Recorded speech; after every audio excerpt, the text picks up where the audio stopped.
De no poder comprar a no poder vender. Esta es una de las frases que está marcando el mercado inmobiliario en los Estados Unidos. Es increíble cómo pasamos de un mercado extremo hace 4 o 5 años y nos estamos yendo al otro extremo en este momento. Vamos cambiando un mercado en el cual comprar una vivienda era casi imposible porque habían demasiadas ofertas. Y ahora estamos viendo un mercado con muchísimo inventario donde el que sale a vender no está pudiendo hacerlo en el tiempo que lo debería hacer. Realmente estamos en dos polos. Eso ha sido complicado. Hoy vamos a estar viendo diferentes historias, diferentes estadísticas que nos van a desmontar si eso está realmente pasando en todos los Estados Unidos, es solo en alguna zona de los Estados Unidos, porque se ha hecho muy complejo el mercado. Adicionalmente, vamos a estudiar muy en profundidad los temas de seguro. ¿Qué sucede con los temas de seguro en Estados Unidos? Hemos pasado de unos fenómenos naturales muy complejos en la Florida a fenómenos naturales muy complejos en California con los incendios. ¿Y qué está pasando con el mercado de seguro? ¿Es posible pagar una póliza de seguro? ¿Cuántas personas no tienen un seguro sobre su casa? ¿Cuántas aseguradoras no están renovando las pólizas? Vamos a hacer un estudio completo porque está impactando el precio de la vivienda porque tu pago mensual se está elevando. Son cosas que debemos estar viendo muy de cerca y que nosotros como expertos de real estate no podemos dejar por fuera, y ustedes que nos ven semana a semana deben tener la información transparente, honesta, para que saquen sus propias conclusiones, para que dejen comentarios en este video y de esa forma podamos ir llevando toda esta información a la realidad, a tu realidad, a lo que sucede realmente en ti, en tu casa y en tu finanza. Como siempre, mi persona Gabriel Peroso, estoy acompañado con mi amiga y socia Yenixa Molina, es un placer estar con ustedes el día de hoy. Jenny. Mercado bien complicado, enero comienza con mucha turbulencia económica desde las distintas acciones que ha tomado Trump, temas migratorios, temas económicos, temas de aranceles, y el mercado inmobiliario no sale de su movilidad que ha tenido durante la pandemia, post pandemia y ya 2025. Y seguimos viendo un mercado bastante movido, bastante convulsionado. Cuéntanos cómo está el mercado, cómo están entrando en contrato las casas, qué números estamos manejando, cómo se vislumbra el mercado desde el punto de vista de números en este momento. Pues mira, Gabriel, ante todo, todas las palabras que acabas de decir, el mercado inmobiliario está pasando por una época de desafíos significativos tanto para compradores como para vendedores. Ambos lados de la moneda están teniendo sus problemas, sus trabas para poder comprar o poder vender dependiendo del cual sea el caso. Razones, ya sabemos todo lo que ha pasado con los precios y las tasas de intereses y el mercado se está ajustando. Y si a eso le sumamos todo lo que está sucediendo a nivel político y económico, pues aún el desafío sigue aumentando, sigue siendo cada día un poco mayor. Estos desafíos a su vez se traducen en oportunidades de las personas que están preparadas, que están listas para poder entrar en el mercado inmobiliario. Porque tú lo acabas de decir, un mercado de no poder comprar a no poder vender. Si estamos en un mercado en que las ventas están difíciles, ya que hay pocas personas en el mercado buscando propiedades, yo como comprador tengo una gran carta en mi mano, que es poner una oferta con descuentos, con ayudas y buscar el número que me convenga a mí como comprador para poder realizar lo que quiero, que es la compra de mi propiedad. Adicionalmente, les tengo que decir, quiero traer un artículo, si me puedes poner en pantalla. El artículo es de Wall Street y habla que las ventas pendientes vuelven a caer. Realmente tenemos mucho tiempo viendo las ventas pendientes caer debido al poco inventario, y en esta tabla aquí vemos en el histórico qué es lo que ha sucedido, y esta es la diferencia año a año. En 2019, 28% menos que en el 2018, y así sigo leyendo. 2020, 41, en el 21, 36 menos, en el 22, 2% menos, y en el 23, 5% menos. Vemos que el descenso ha ido disminuyendo, pero sin embargo no hay una mejoría de las ventas pendientes. Y esto, volvemos a repetir, es debido al incremento, número uno, en la pandemia. Sabemos lo que sucedió, muy bajo inventario. Y luego, cuando el inventario comenzó a llegar al mercado, los precios elevados y los intereses elevados hicieron que la asequibilidad no permitiera que las ventas pendientes aumentaran. Vamos a ir aquí a esta gráfica donde están las ventas pendientes. Lo ven, estamos el tiempo más bajo en la historia desde el 2011 en lo que es a este número se refiere. Aquí tengo una tabla donde me lo segrega por las zonas de Estados Unidos. Vemos que en el oeste y noreste hay un mayor número en descenso de ventas pendientes. Estamos hablando de diciembre, anual en diciembre, mucho más que en el medio oeste y en el sur. Razones, sabemos que en el oeste y el noreste aún no han comenzado a decrecer los precios ni a aumentar el inventario como sí ha sucedido, sobre todo en el sur. Y esto se ve aquí en las ventas pendientes. Entonces, tengo los precios aún más elevados y el inventario inferior que lo que está en el sur, y por ello las ventas pendientes de ellos han decrecido en un mayor monto. ¿Qué ha pasado con las tasas hipotecarias? Lo vemos en esta gráfica. Las tasas hipotecarias lo hemos repetido muchísimas veces. Las tasas hipotecarias, hubo una época desde el 2008 y en la pandemia aún más, que estuvieron bajas, pero realmente las tasas hipotecarias del 6% en esta gráfica lo ven, es básicamente el normal. El normal desde el 1972 es el rango normal en el que estamos actualmente. ¿Que estamos acostumbrados a esa tasa hipotecaria? No, no estamos acostumbrados. Adicionalmente, pues no es un secreto, los precios están elevados y de alguna manera se tiene que encontrar un punto en que esas dos métricas o esos dos montos, números, se encuentren con la asequibilidad, con el poder de compra de las personas. El inventario, quiero hablarles un poco del inventario. Sí hay inventario y hay inventario de más en muchas áreas de Estados Unidos y en algunas áreas tenemos ya un inventario muy similar al que había antes de la pandemia. Dependiendo de donde tú estés ubicado, es el qué tan agresivo puedes estar con una oferta dependiendo del inventario que exista. Pero en general, ¿qué está pasando en Estados Unidos? Tenemos 3.3 meses de inventario y estamos hablando aquí de viviendas existentes, de que lo que hay hoy en día en el mercado. Y estamos nada más por encima de la mayoría de años y el único año que tenemos por encima del 2024 en este caso es el 2018. Florida, que me quiero ir a la Florida, ¿qué pasa con los listings activos en la Florida? Tengo la mayoría de listings más activos que hasta el 2017, o sea, tengo muchas unidades a la venta en Florida en general. Luego, en Estados Unidos, ¿qué es lo que está pasando con el inventario de casas nuevas terminadas? Nosotros hemos repetido en muchas ocasiones que hoy en día las casas nuevas son un muy buen negocio y quizás si tú estás buscando comprar, sería conveniente mirar la opción. ¿Por qué? Casas nuevas están dando incentivos, están dando bajos intereses porque el preconstructor está comprando puntos para ti y ellos tienen inventario. No están en los niveles del 2007-2008, pero sí tienen niveles del 2000, aquí estamos, déjame decirte, del 2010. Hay buen número de inventario de casas nuevas terminadas. Cuando un preconstructor tiene una casa sentada en el patio sin vender, tú puedes encontrar un buen incentivo para ello y un buen negocio.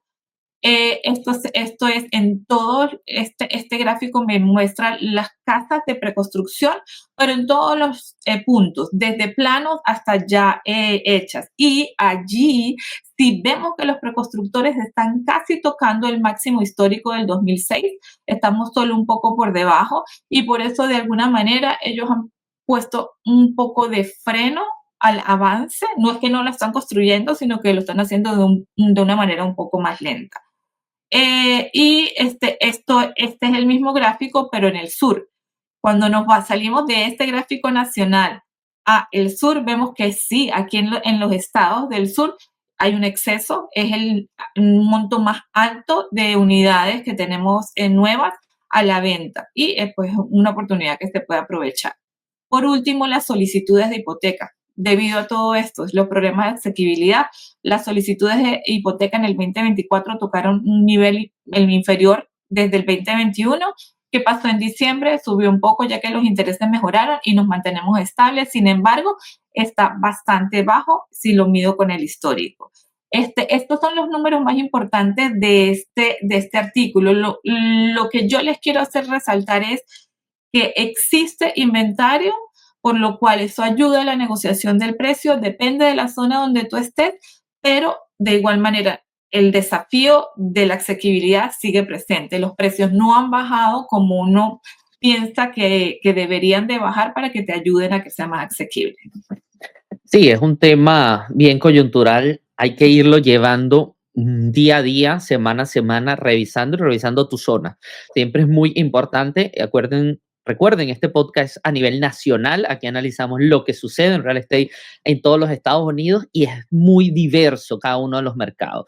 Una de las cosas que yo le quiero mostrar, Jenny, y eso de pasar de no poder comprar a no poder vender, se ve reflejado efectivamente en este gráfico. Vamos a ponerlo en pantalla. Este gráfico nos muestra que el 43% de la generación de los baby boomers, que si lo vemos en cuál es la generación, los baby boomers son la generación que nació entre el año 46 y 64, o sea, que son personas que están, vamos a decir, ya saliendo del mercado laboral, dice que ellos no van a vender su casa. El 43% dice que jamás venderían su casa. Pero lo increíble es ver que todas las generaciones unidas están alrededor de un 35%. O sea, hay un 35% de dueños de casa que dicen que jamás venderán su casa. O sea, esas viviendas del 100%, hay 35 casas que no se van a vender, o por lo menos son gente que dice no la voy a vender. Si ven la estadística en cuanto a qué pasaría si quieren estar después de 10 años en algún punto vendiendo su casa, están viendo que hay alrededor de un 30% que responde yo lo veré dentro de 10 años. Entonces, esto ha sido una consecuencia de las altas tasas de interés, de los temas de taxes también, porque hay zonas en las cuales los taxes se van congelando, la gente que es propietario de su casa no le suben los taxes en la misma medida y adicionalmente en algunos estados no pueden trasladar estos taxes a una nueva propiedad. Entonces empieza a generarse toda una serie de acontecimientos que hacen que las personas empiecen a no querer vender sus viviendas y se va represando, van quedando una cantidad de viviendas estancadas que nunca entrarán al mercado. Luego de eso, yo quería traerle un artículo que es una historia viva. Dice, una casa, tres propietarios, el creciente coste del sueño americano. Es como un caso de North Carolina, de Carolina del Norte, nos evidencia qué sucede en el mercado hoy en día. Y esto es algo que se nos está repitiendo en casi todos los mercados. Estamos hablando de una casa construida en el año 2010 en Carolina del Norte, en Chapel Hill. Esta casa está actualmente a la venta por 520,000. Y Wall Street Journal revisó qué sucedió con esa vivienda y cuáles son las razones por las cuales hoy en día el mercado es tan complicado. Esa casa está a la venta por $520,000. Eso quiere decir que se está vendiendo más del doble del precio que se vendió en el 2011. O sea, en el 2011 se vendió un precio cuando se construyó, ya 520,000 es más del doble. Pero resulta que si un comprador hoy quiere comprarla dando un 20% de inicial, tendría que pagar alrededor de $2,800. Vamos a ver si puedo ampliar esto un poco más para que se vea mejor. Ok. Tendría que pagar alrededor de $2,800 mensuales, sin incluir impuestos y seguros. Es decir, tiene el triple del costo mensual que en 2011. No solo que el precio es el doble, sino que la cuota mensual es alrededor del triple que en el 2011. Luego entra a revisar la historia. Esta es la familia que la compró en el año 2020. Y lo increíble de esta historia es que ellos compraron esa vivienda en el 2020 en $315,000. Pasado de 315,000 a $520,000, que es el precio que están vendiendo hoy la unidad de vivienda. Aquí está, 520,000. Cuando pasa eso, ellos la compraron en 315,000 a un 3,75% y hoy la están listando para vender. Si lo vemos en gráfico, esa vivienda en el año 2015, el primer propietario o el segundo la compró en 270,000. Luego esta familia lo compró en 315,000 y actualmente está en $520,000. Es decir, esa vivienda a lo largo de 14 años ha pasado por tres propietarios, no le han hecho mucho cambio y el precio se duplica y la cuota se triplica. ¿Eso qué dice? El listón es cada vez más alto para comprar una vivienda típica. Muchos compradores primerizos desearían poder viajar en una máquina del tiempo hace 5 años atrás, cuando tanto los precios como las tasas hipotecarias eran significativamente bajas. Luego hace un análisis de que en el año 2012 el ingreso para comprar una casa promedio en Estados Unidos era $39,000, $40,000, Jenny. Esto es increíble y esto es según Redfin. $40,000 era el ingreso que necesitabas en el 2012. Hoy en el 2024, noviembre de 2024, se necesitan $126,000, es decir, un 223 de aumento. Eso es lo increíble del costo de la vivienda hoy en día, de las tasas de interés hoy en día. La asequibilidad se ha venido a pique. Por eso es tan importante, revisando historias como esta, historias actuales, historias que nos trae Wall Street Journal y que nosotros se la queríamos narrar, de cómo es complicado comprar, pero también es complicado rentar, porque mucha gente dice, y nos dejan en los comentarios, Jenny, y tú y yo lo leemos a diario, la gente diciendo, es que no se puede comprar, son unos especuladores, la gente está robando con los precios, pero son los precios. No tienes otra opción, es el precio, o te mudas a una zona a menor precio, pero igual tienes que vivir en alguna parte. Entonces, si estás pagando renta, ¿por qué no cambiar de pagar la renta a pagar tu mortgage? ¿Por qué no hacer el esfuerzo? ¿Por qué no motivarte? Este tipo de historias es la que te indican, sí, la asequibilidad es súper complicada, nos afecta a todo, pero peor es seguir pagando renta y nunca ser propietario, nunca tener plusvalía y nunca tener la seguridad del techo propio. Ese tipo de historias son las que nosotros queremos analizarle para que ustedes entiendan por qué hay que ser propietario. Esa familia de 2020 a 2025 está duplicando el valor de su dinero y está tratando de que su patrimonio le rinda de una mejor manera. Tú puedes ser parte de eso con la asesoría adecuada. Vamos a revisar temas de inventario. Jenny, tenemos temas de inventario que sé que están hoy en día. En algún momento, hace un año, hablamos solo de tasas de interés. Hoy hablamos muchísimo de inventario. Cuéntanos el tema de inventario, ¿cómo va? Sí, fíjate, yo toqué un poco el tema de inventario en el artículo anterior y en este en particular quiero comparar nuevo contra usado y qué está pasando con los inventarios y con los precios. ¿Qué sucede? Los preconstructores quieren estimular la demanda con precios más bajos, mayores incentivos, pero pues las casas más pequeñas que lo que encontrarías en un mercado secundario. Nosotros siempre le decimos a nuestros clientes cuando llegan y comienzan a explicarnos qué es lo que están buscando para comprar. Siempre le damos las dos opciones y nos gusta que comparen locaciones, que comparen precios, que comparen con las condiciones, porque si bien antes comprar una casa usada era más conveniente, quizás hoy en día comprar una casa nueva es más conveniente por los precios, pero también depende de tu vida, depende de tu colegio, depende de tu trabajo, depende de tu estilo de vida. Entonces, lo que queremos es traer aquí al video y mostrarles cómo está cada uno de los mercados para que de antemano ustedes vayan sabiendo qué está pasando. Los preconstructores están dando incentivos. ¿Cuánto incentivo están dando? Ellos están dando, aquí en esta gráfica vemos qué es lo que está sucediendo a nivel nacional, en promedio un 7%. ¿Qué es incentivo? Descuento de precio, ayuda en los gastos de cierre, adicional a tener un interés mucho más económico. En la Florida y en Texas, donde sabemos que se ha construido mucho en los últimos años, el incentivo ha crecido y no es el 7%, es superior al promedio nacional y estamos hablando de un 10%. ¿Qué ha pasado con el precio promedio de una casa construida? Está en $418,000. Ha subido poco a poco, si tú ves, bueno, subió aquí, ha bajado, se ha mantenido, no es que ha caído, pero en este precio no están reflejados los incentivos.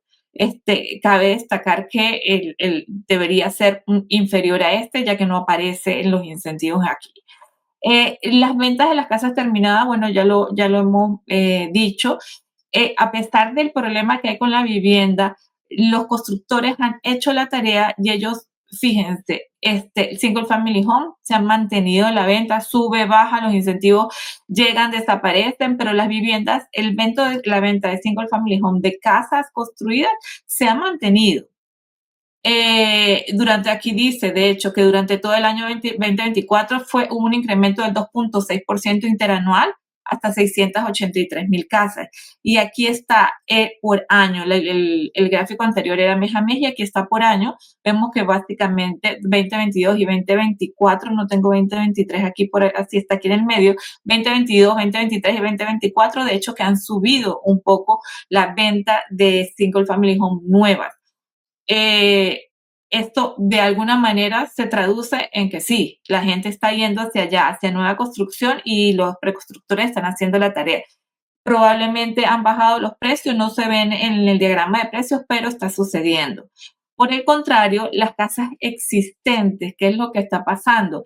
En este gráfico vemos las ventas de las casas existentes desde 1994 y estamos en mínimos. En el 2024 alrededor de 4 millones de propiedades existentes fueron las que se vendieron y vemos aquí desde el 96 no se vendían tan pocas casas. ¿Eso qué quiere decir? Que el mercado de casas usadas, sabemos que había poco inventario, pero en el 2024 ya hubo recuperación de inventario en muchas áreas. Era para que tuviésemos una mayor venta, pero realmente la asequibilidad no lo permite. En este párrafo lo resalté todo porque durante las últimas 4 décadas, aquí lo vemos en la línea roja, son las propiedades nuevas y la línea azul son las propiedades usadas. Usualmente había una diferencia, aquí lo dice, entre un 5 y un 30%, donde la propiedad nueva, el costo era superior a la propiedad usada. Y vemos como en este 2024 las líneas se cruzaron.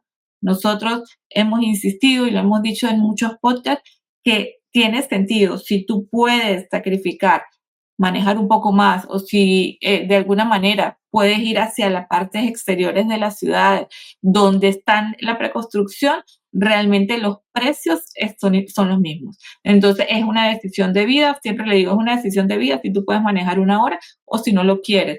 Si quieres comprar una propiedad y estar cerca de tu trabajo, probablemente tengas que comprar una propiedad usada al mismo precio de una nueva. Este gráfico nos lo muestra plenamente y más visualmente para que ustedes puedan ver cómo se cruzan los precios en este 2024 y en lo que va de 2025 probablemente vaya a continuar de esa manera.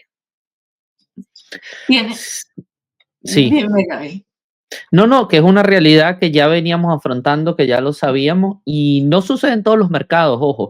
Es interesante también saber que depende de los mercados y del nivel de construcción, porque estos incentivos no están en todos los estados. No todos los estados tienen un exceso de inventario y no se va a ver reflejado. Si alguien nos ve de un estado más del norte del país, donde los inventarios son más normales o más limitados, o depende de la ciudad, no se ve. Estados como Texas y Florida son los que donde más se ve este fenómeno, sobre todo por los incentivos que están dando a los constructores. Sí, ese artículo ya está completo, Jenny, ¿verdad? Sí, ya.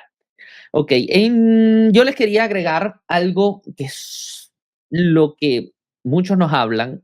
Estamos viendo que está afectando mucho lo que es el pago mensual y está afectando muchos estados como California y la Florida, que es el tema de seguros. Esto es una conversación que resulta bien difícil e incómoda. ¿Por qué? Porque aunque se han puesto, por lo menos en Florida, mucho control al tema de seguro, lo sucedido en California con los incendios forestales, donde más de 10.000 estructuras se vieron afectadas, pone de nuevo en relieve la importancia del seguro y cómo están funcionando las aseguradoras. En ese sentido, hay un artículo de Reciclop donde analizan cuáles son los estados en los que más cancelaciones estamos viendo de pólizas de seguro. Ya el fenómeno no se va a solo al aumento de precio, sino se va a los puntos donde las aseguradoras no renuevan las pólizas. Le dicen a la persona, disculpa, pero no puedo renovar la póliza porque esa póliza está en un alto riesgo y con las primas que te tengo que cobrar ya no puedo ni siquiera subirte la prima. Hay estados como Florida donde las primas están siendo reguladas por el Estado. El Estado tiene que aprobar los aumentos de prima. Simplemente no aprueban los aumentos y las aseguradoras hacen la cancelación y estas personas, sobre todo si tienen un crédito hipotecario, tienen que salir a buscar otras aseguradoras que le vayan a garantizar.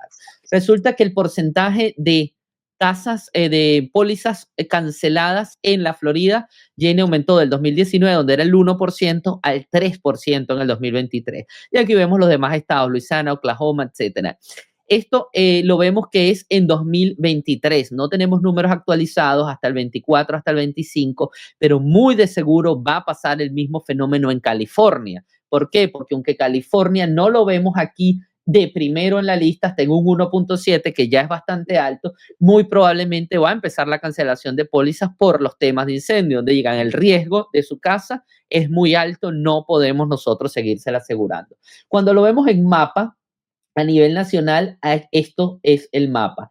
¿Dónde están los fenómenos? Todo lo que es el Golfo de México, toda la costa del Golfo de México, California, todo el norte de California, vemos las tasas de cancelación en el 4.9, 5.9, 3.24. En Florida tenemos zonas del 4.92, 6.88. Estamos viendo el condado, vamos a ver si podemos ver aquí el condado de Osceola, está en 3.96. Vamos a ponerlo un poco más grande para ver lo que tiene que ver con la Florida Central. Estamos viendo Osceola, Polk 4.32, Miami-Dade con 4.29, y la otra parte es la costa este de los Estados Unidos. Todo lo que es North Carolina ha sufrido también por los efectos de los huracanes mucha cancelación de pólizas. Si vemos las zonas de más alto riesgo, incendios forestales y todo lo que tiene que ver con costa de huracanes.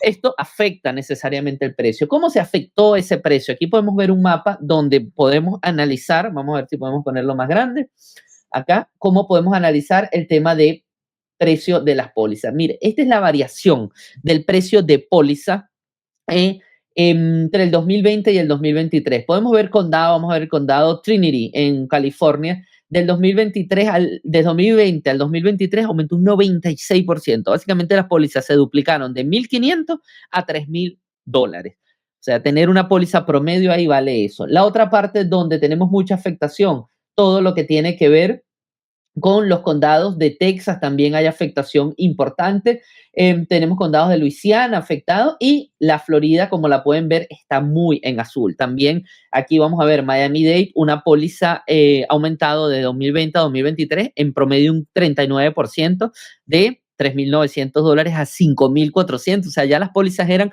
mucho más costosas que en el resto de los Estados Unidos y estamos viendo que adicionalmente suben un 40%. Si nos vamos a Florida Central, estamos viendo aumentos del 62, del 70, del 64. Recuerden, números del 2023. En el 2024 tuvimos 3 huracanes mayores entrando a la Florida. O sea, esto se pudo haber más afectado.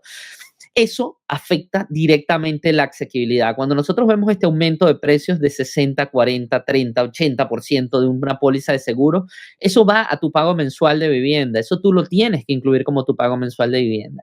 Y se hace muy, pero muy complejo que efectivamente la asequibilidad y tú puedas calificar. Por eso es tan importante, por ejemplo, tener una buena asesoría.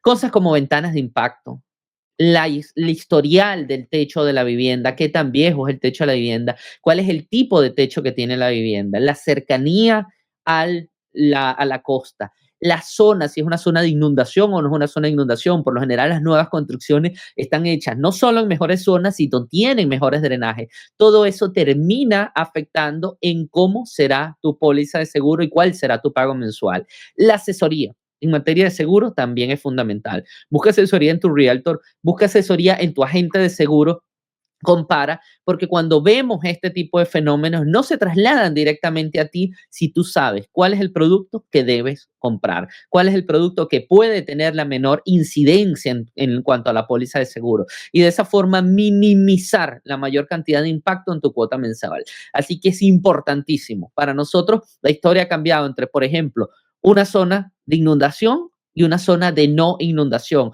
en cuanto al pago mensual. ¿Por qué? Porque a veces te enamoras de la casa que está en una zona donde quizás no se ha inundado los últimos 15 años, pero el seguro sabe que en lo que venga el primer huracán es la zona que va a estar floating, es una zona que va a estar llena de agua y muy probablemente vayas a tener daño en tu vivienda. Mientras que quizás 10 bloques más allá, tenemos una zona que no es floating, que tiene mejores fundaciones, que tiene mejor drenaje porque se construyó hace 5 o 10 años, y el seguro también lo sabe. Dice, en esta zona yo no cobro lo mismo porque yo sé que si viene un huracán va a ser una zona que no va a tener la afectación. Eso hace una gran, gran diferencia. Jenny, ¿algo que agregar en tema de seguro? Del tema de seguros, no.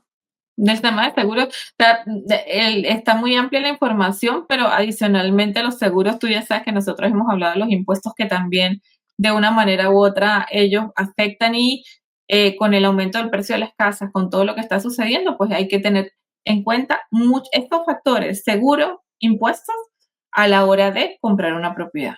Correcto. Otro impacto importante en materia de seguros ha sido esto, Jenny, el desglose de los costos de construir una vivienda unifamiliar en el 2024. Resulta que el seguro básicamente trabaja con los precios de reconstruir la vivienda, es el precio de reposición de la vivienda.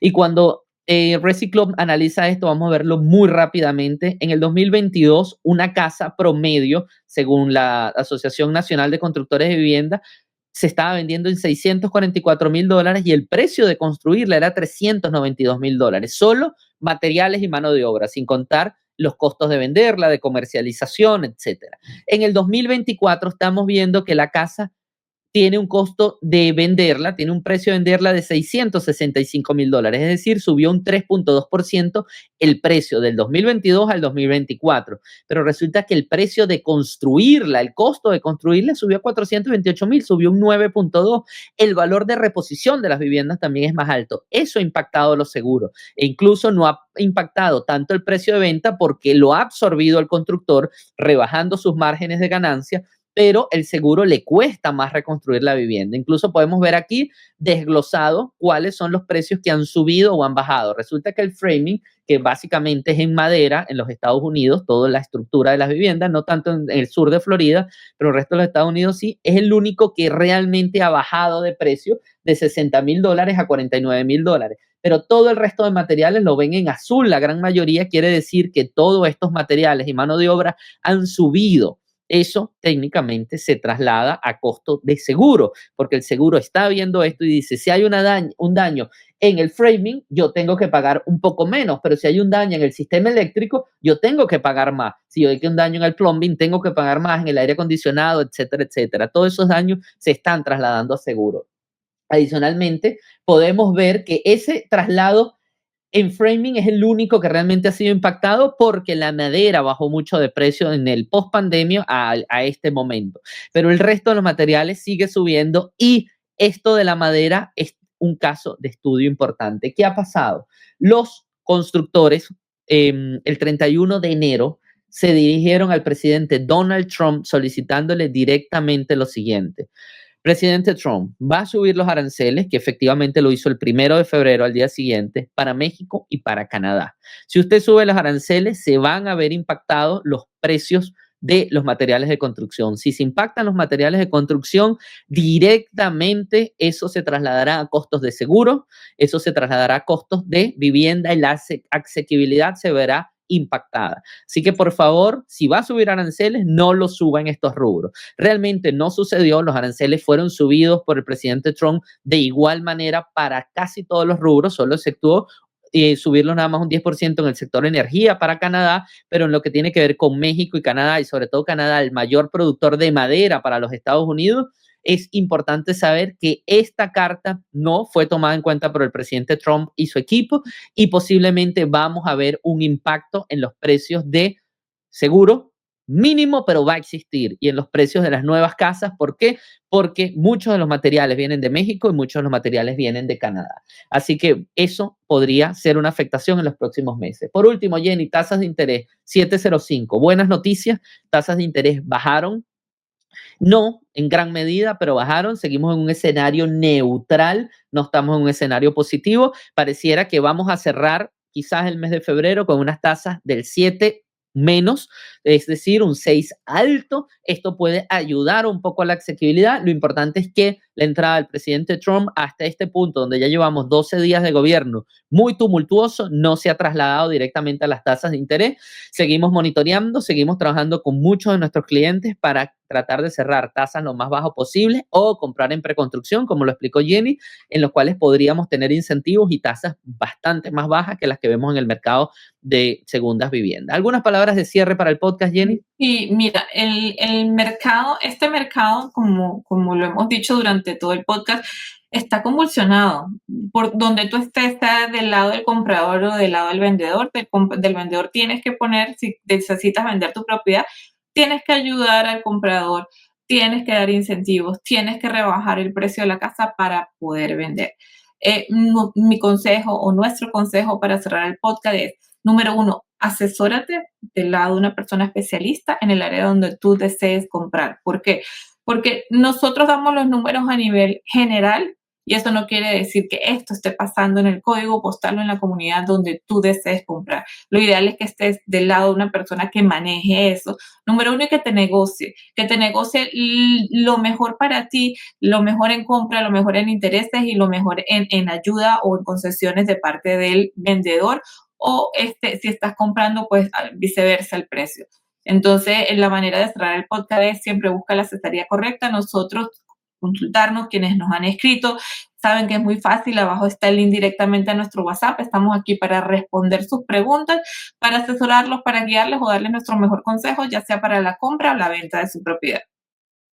Así es. Y por último, agradecemos a más de esas 30.000, 35.000 personas que nos están viendo todos los meses, que adicionalmente le dan like, nos comentan, porque traemos toda esta información del field, de la calle, del campo. Trabajamos los 5 días a la semana con nuestros clientes, 6 días a la semana con nuestros clientes y preparamos todo este material con nuestra experiencia y con lo que está en información de los mayores expertos para traértelo a ti, porque es material transparente y honesto, analizado por nosotros también sin ningún interés, solo el interés de que tú estés informado. Así que no dejes de darle like al video, no dejes de compartirlo con quien pueda interesarle y por supuesto no dejes de suscribirte a nuestro canal, donde tenemos 3 podcast a la semana, uno de la actualidad de los Estados Unidos, otro de la Florida y por último nuestro podcast financiero donde te damos los mejores consejos para obtener un crédito hipotecario. Muchísimas gracias una vez más. ¿Dónde vivir en Miami Real Estate e invierte en Miami Real Estate? Transparencia total.